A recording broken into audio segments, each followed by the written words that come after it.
Hello, it's Jessica Oots. Welcome back to part 2 of What is an Arborist with Jeff Swiss from SavaTree. I'm excited we get to talk about some safety, some power line safety, and maybe what to look for in a tree that may be at its end life and becoming a danger to you, your family, or your property. So hope you like it. Let me know in the comments below, and we'll see you on the other side. I'm excited today because we have our arborist, our specialist, Jeff. If you had one thing when someone is buying or selling a home, what's the one thing that you see most overlooked in the industry, in your industry? That's a great question. So the one thing that is probably overlooked is everybody kind of looks at trees as a whole. And a lot of times it's not until the second or third year that somebody is on property, when they spend a little bit more time with their landscape, that they start to notice oh, well, I either have some dieback or there's some hazard concerns. One of our first focuses is to reduce hazard, to remove hazard, whether it's anything overhanging a driveway or the roof. That's kind of the first priority. The other thing that I do see again, and again, it's always the roots, is that there could either be some construction that is done that can kind of cut up some roots that will take 3 to 4 to 5 years before it's actually shown in the tree. So one of the questions I always ask is, how long have you been on property? Because one of the main indicators is that if there was an irrigation system that was put in, or a driveway or a walkway, or a sewer main got replaced, it could be literally 5 years ago, and we're just now starting to see any kind of decline or dieback, because it's not always a pest. It's a lot of times just it's stress to the tree.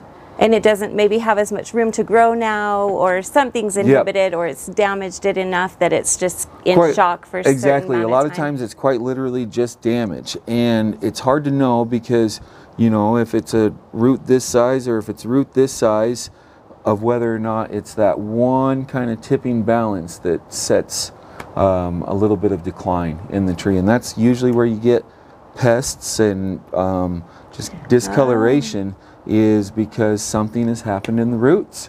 It's always the root. Yeah. And again, you don't see it. You can't know it until you get someone qualified and knows what they're looking for. And that's the truth. And there's a lot of times that you'll think that it's a beetle. A beetle becomes very prevalent, but often the beetle doesn't come into a tree unless it's in a stress condition or something. So we always try to promote the health of the tree first, because the trees all have natural defenses that they can fend off any of these pests. But if they're, just like when you're sick, or if you haven't been eating well, or if you've been running ragged like I have in this very busy season, you're slightly more prone to get a little tickle in your throat or whatever it may be. Right. Yeah. Okay, that makes sense, because they're a living thing, and if they have if they're compromised, then they're more likely to be invaded. Exactly. That's it. And so we always try to figure out what it is that has started the decline. If we can address that first and then treat the actual pest or whatever it may be, we have a much better result. And then the homeowner isn't stuck in this position of forever treating something that just never seems to go away.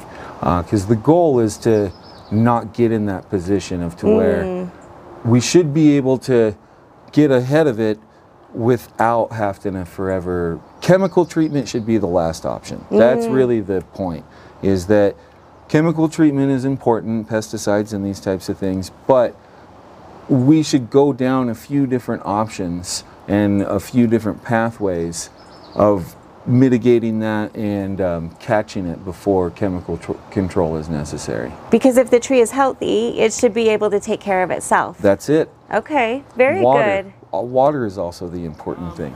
So looking here at everything that we have, we've got a collection of maples, Scotch middle. Canada red choke cherry down there, kind of in between those two maples, and the spruce down there at the very end. What looks like is that they've been well pruned. We have some nice canopy clearance throughout. Now it's just a matter of really going through, and if we can come and take a look at, we can kind of see where this dieback is and where this thinning of the canopy is, and when there's a little bit of storm damage, this is where it is that we can make kind of selective cuts of branch attachments that aren't necessarily, coming out of the tree in the best way, or have a little bit of decay near the bottom. It's something that we can see that might be prone for failure. So that's when we can go through, pick that apart. That also improves the tree health as well, because if the tree's not trying to push out leaves to something that's not good, it can spend that energy really like going up into that canopy. I also want to take a point to say this. A question that comes up a lot, especially with the windstorm, is I'm worried about my trees being too tall. Okay. And them blowing over because they're too tall. It's not a thing. Trees are designed to be tall. That's what they do. And what's really important, and where a professional can really help out versus somebody who just has a chainsaw, is that if the top of a tree is cut off, without getting into all of it, it really wounds it in a major way. And a lot of the trees have been around on this planet since well before me, right? So the structure of the tree is that it's designed to, with all of that limbs and with that kind of angle to, or that top to kind of hang out with that wind. It's when we cut that top off, or we cut too many of these lower limbs, that all of a sudden this isn't quite as able to dance back and forth, so to speak. So that's probably one of the most important things, I think, when talking about the wind, is please, please, please do not top your trees. It is truly one of the worst things that can be done. So talk to somebody. Again, the more that we can focus on how it's set in the ground and where that root structure is, that's where our cantilever really sits to be able to hold that tree to the ground. Of course, everything's different, you never know, but that's one of the main things to really focus on. And this is where we kind of get into that situation of, we don't want to just cut down a tree for the sake of cutting down a tree, but this Scots pine that's really been overtaken by this vine, it's just never gonna be that great. So there's a certain type of aesthetic appeal with the vine on it and such, but the better thing to do is to get this out of here, and we can allow these two canopies to come together, and even potentially put a replacement tree right in that area that can grow pretty quick in a couple years and really fill in this space. Because we all understand that privacy is important, and everybody's looking for that, kind of wall to make sure that there's that little space, especially here in this great backyard. Don't want to be sharing it with your neighbors. But we can do a little bit again in the beginning, and in a couple years really start to fill in that space. So, and this one, to me, I can see it's kind of blowing a little bit more than some of the others. It's probably the least safe of the trees that are here. Quite literally, yeah. If anything was gonna fall in a windstorm, that would probably this would be the one. So I would imagine somebody who has had their most valuable tree come with the power company, and they came. I can see. It happens in my yard. Yeah, it happens in my yard. Yeah. Yep. So it's an unavoidable thing. Yeah. The power company, they're keeping the line safe, and if we have that vegetation, we can short out the system and all these types of things. They have a envelope of area where material has to be off of that. So again, one of the great things that we can do to improve property value, help those things out, is when we see that we have power lines and we kind of know what that envelope is going to be, instead of having their crew come through and just like straight cut everything with the main focus on the power lines, we can come through and actually do a little bit of structure pruning, and we can pull that back in a responsible way. Okay. To where we can still keep that shape and the beauty of the tree without, again, somebody having to come through and cut a straight line on it. Yeah. So again, another really great thing that can be a huge investment. And if anybody's, I've seen that that's been almost like a deal breaker. Is that, you know, people come onto the property and they love everything and everything looks great, and they're, oh well, this tree in the backyard's the reason why I bought this place. You know, and then they look at it a little bit more and they're like, oh, well, now I see that it's been cut so heavy by the power company. Yeah. Kind of like takes that away a little bit. So. Well, and the other thing I see quite a bit is trees growing into the power lines that are, so when it's connecting to the house, the power company won't cut those back. Yeah. That's the property owner has to take care of that.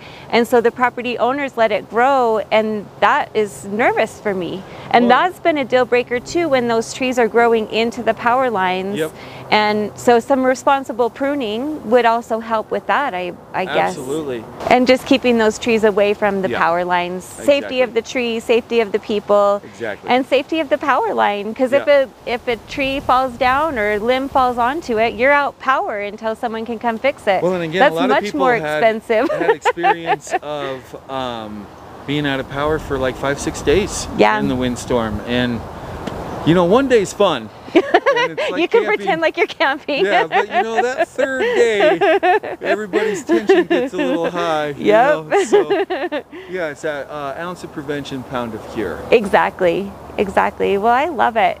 Thank you so much. Is there any last words that you want to share with us? And that's a great question. I will reiterate and say thank you for calling us out, and always thank you for calling an arborist out.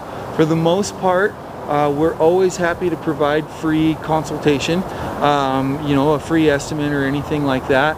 We're always happy to point out things that you can do as a homeowner, and then if there's things that we need to do as the professionals and with the bigger, scarier stuff, that's where we can really come in and help out. And another point on that, as far as safety, ladders and trees do not go well, because a ladder and a tree can end to a visit to the emergency room. Okay. Pretty quickly. Yeah. So that's my last words. No ladders and trees, and take care of the tree ring or the basal root flare around the base of the tree, and you'll be in great shape. Call an arborist, make sure they're certified. Awesome. Thank you, Jeff. I hope you enjoyed that. Jeff's a really great guy, as you can tell, and really knows his stuff. So if you have any questions, don't hesitate to reach out to him. I'm sure he'd love to help in any way. But if you do me a quick favor, and in the comments below, write what are some of the things that you wish you would have known when you bought your first home. Anyway, I know for me, I bought my first home, and then what, right? The toilet clogs, I don't know. There's a lot to take care of in a home, and I want to help with that. So let me know what you think in the comments below. Hope you're well and safe. Have a good day.